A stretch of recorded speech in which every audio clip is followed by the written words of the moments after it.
The POWERUP 2.0 takes your regular paper airplane and turns it into a powered plane that can fly for literally almost a minute.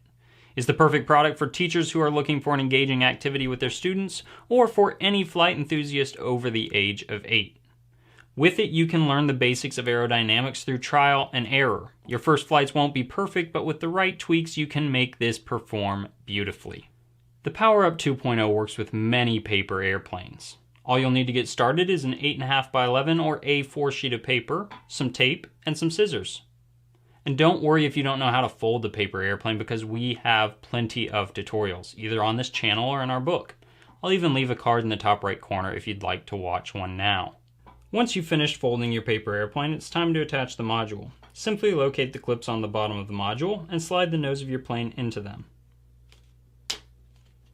After accomplishing that, just grab a little bit of tape and tape the shaft of the module to the plane itself. This will hold it in place. Next, make sure the wings angle upward slightly. This is called giving it dihedral angle. You don't want them to be too steep, but a slight upward angle will help your plane fly in a stable manner. The 2.0's power pack uses 3 AA batteries. In order to charge your POWERUP 2.0, simply attach the front of the module to the section of the power pack marked with the word START. As you do that, your propeller will begin to spin. Listen to the sound of the propeller as its pitch increases. Once that pitch is no longer increasing in frequency, you know that your 2.0 is fully charged. Never charge your 2.0 for more than 20 seconds, and be sure to throw immediately after charging, before any of its power has dissipated. Between flights, you can charge your module back up, but never charge it for more than 20 seconds. Once you're done flying, simply press the front of your module to the portion of the power pack marked with the word STOP. That will discharge the remaining energy in the capacitor, and the propeller will stop spinning. Be sure to fly in an open field or another area without any trees or other obstacles, and launch your plane into the wind. Also note that wind and humidity will negatively impact its performance, so be sure to fly on calm days. For your first flight, throw your paper airplane without charging the POWERUP at all. This will help you identify key problems with the paper airplane itself. In this example, you can see that my paper airplane is diving into the ground and not gliding nicely. You'll often encounter this problem when you attach a POWERUP module to it, because that module is adding weight to the front of the plane and making it want to nose down. So in order to fix that, all we have to do is bend the back edges of the wings up slightly.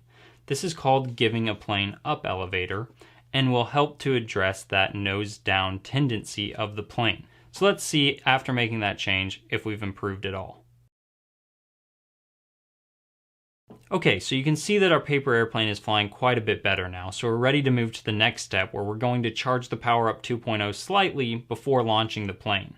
This will allow us to see how the behavior of the plane changes when the propeller's spinning and adding power.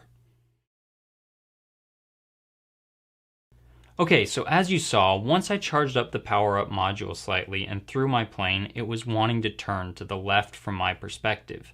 And that's not surprising at all. You see, as this propeller spins, it's providing thrust that propels the plane forward, of course, but it's also creating a force called torque steer that makes the plane want to rotate to the left.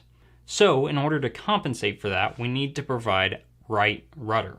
And that just means bending the back edge of our plane slightly to the right, and that's going to help fight that tendency to turn to the left. Now keep in mind, we do want a circular flight pattern. We want our plane to turn slightly, because a circular flight pattern will keep our plane close to us rather than flying too far away. But currently my plane is doing that too much. It's turning too sharply and it's diving into the ground. So after making that adjustment, I did another test flight at partial power. And as you can see, our paper airplane is flying beautifully at this point, so we're ready to charge it all the way up and give it a full power launch. The POWERUP 2.0 clearly dramatically improves the performance of your paper airplane and offers an incredible platform for teaching the basics of aerodynamics through experimentation with powered flight.